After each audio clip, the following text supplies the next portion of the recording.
Hello YouTube, this is ChardarYuGiOh here with a new camera. Hopefully you guys notice an improvement. I think it looks a lot better, but I'm just looking at the screen. Anyway, today I'm going to talk about the best way I know not to get ripped off in trades. Because I see this happen a lot. People trade a card that they didn't know went up in value, and then they get really upset when they find out that they pretty much got ripped off in the trade.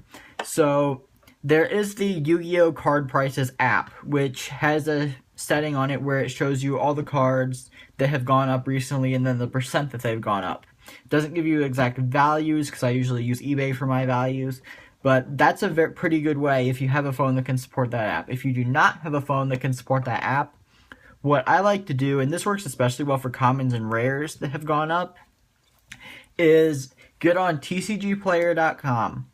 and go to advanced search, sort cards by rarity. So first search by common, then search by rarity, and then have it sort them by high to low. So it'll show you the most expensive commons first, and then just go down, down, down, all the way to the cheapest common.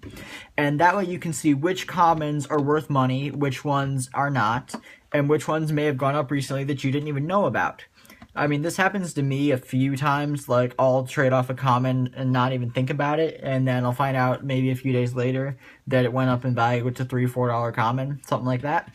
So using TCG Player, I think, is the best way to keep track of commons and rares that have value, and then using Yu-Gi-Oh! Card Prices, that's the app. I think that's the best way to keep track of higher rarity cards, because those fluctuate so much more. Commons and rares, usually, if you notice, it's a pretty drastic increase.